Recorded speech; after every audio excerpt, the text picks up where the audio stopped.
Initially, when Webb was directed toward 3I, Atlas, expectations were low. Astronomers aimed to learn about its composition, trajectory, and chemical structure, insights that could shed light on the formation of planets and solar systems. This wasn't the first interstellar visitor. Previously, 2I, Borisov and the enigmatic Oumuamua provided intriguing glimpses into these cosmic wanderers. Scientists hoped that Atlas would simply contribute more data to the ongoing research. However, what Webb uncovered was entirely unexpected.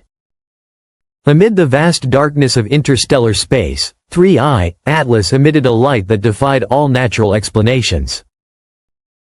Initially, the anomaly was considered an error, possibly noise from the telescope, a calibration issue, or cosmic ray interference. Yet persistent scans confirmed the remarkable. The light was not random. It pulsed steadily, indicating intention. These emissions, in contrast to sunlight bouncing erratically off icy surfaces, were consistent and almost mechanical. Webb, designed to detect faint light from ancient galaxies, had stumbled upon something deliberately glowing within our solar system: artificial light. This revelation sent ripples through every observatory on the planet. Artificial implies engineering. Engineering indicates intelligence. Intelligence suggests that 3I, Atlas is more than just a comet or a stray rock. It could be something constructed or even sent intentionally.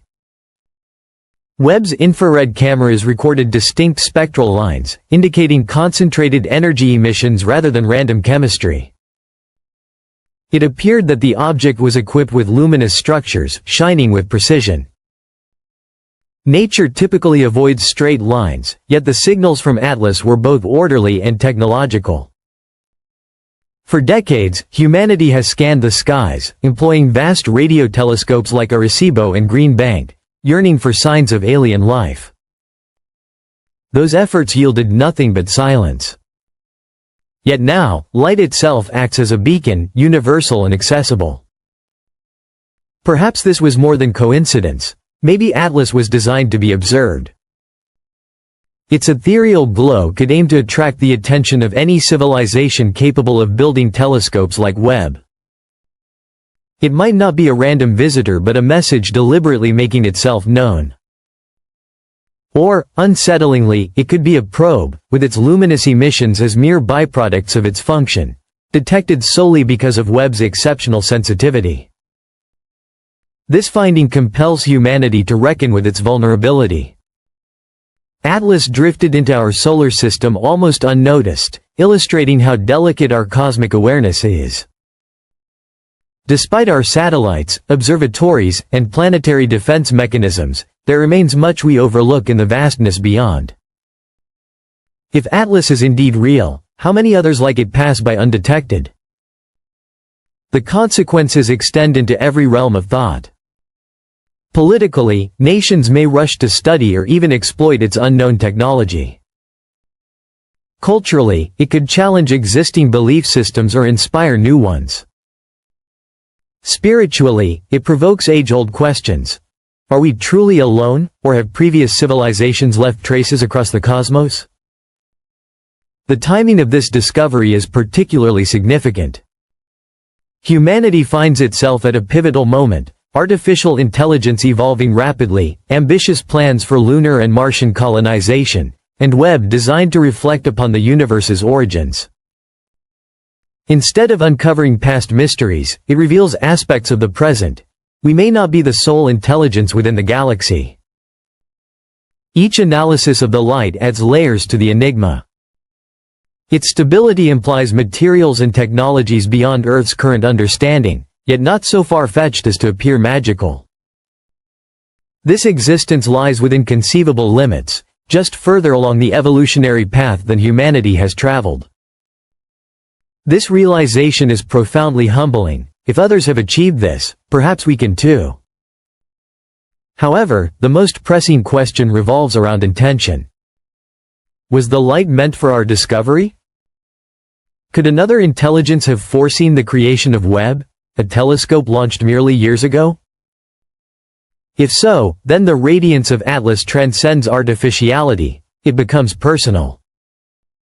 It's a message poised for discovery at this very moment in human history.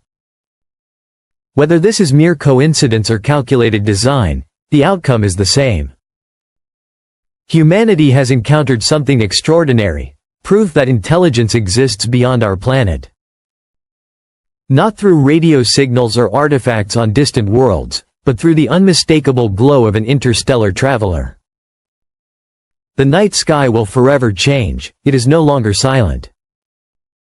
It is now alive. As Atlas drifts into the darkness, it leaves a poignant reminder: we were never alone. We were merely awaiting the arrival of the light. If 3I, Atlas carried signs of design, then life and thought might not be rare accidents, but inevitable outcomes, emerging wherever conditions allow. That possibility was both humbling and empowering. Religions, too, found themselves at a crossroads. For some traditions, the discovery deepened awe, expanding the stage upon which divine creation could be expressed. For others, it stirred tension, raising questions about uniqueness and human-centered purpose. Yet across faiths, there was a common thread: wonder. The lights on Atlas were not just evidence of intelligence. They were evidence of possibility. And in that possibility, people of every worldview found resonance. Meanwhile, in scientific circles, the questions became practical. Could a mission be launched to intercept the object? Its velocity was immense, but not beyond imagination. With careful timing, existing propulsion systems could, in theory, reach it. Engineers sketched designs for rapid response probes, even considering nuclear propulsion or experimental drives to cut the travel time. But time was slipping away. Every day, Atlas moved farther, and the bureaucratic wheels of decision-making turned too slowly. Politicians debated the cost, while scientists pressed urgency. The chance to study such an object up close, a candidate for the first artifact of alien technology, was unprecedented. To let it slip away felt like losing history itself. In the absence of a mission, telescopes became humanity's lifeline. Webb continued monitoring until its schedule forced it to look elsewhere. Each data set was parsed with increasing creativity. Teams searched for modulation in the light that might signal communication. They looked for shifts in wavelength, for patterns that might reveal intention. Some even proposed beaming signals toward it, though others warned of the risks. If Atlas was a probe, was it wise to announce ourselves? The balance between curiosity and caution became precarious. The unknown intentions behind the lights haunted every discussion. Among Webb's data, one detail stood out: the lights seemed to rotate. Models suggested Atlas's spin brought arrays of illumination into view at regular intervals. That implied geometry, symmetry, design. Nature often produces symmetry, but not in this way, not at this scale. These were not random glows. They were distributed like structures, patterns too organized to dismiss. The imagination leapt to images of machines, probes, even vessels. Though still speculative, the sense of architecture in the data was impossible to ignore. This discovery reframed humanity's expectations of first contact. For decades, the assumption was that if it ever happened, it would come through radio waves or signals from distant planets. Instead, it arrived as light on a silent traveler, a fleeting glimpse of technology sliding through our solar system.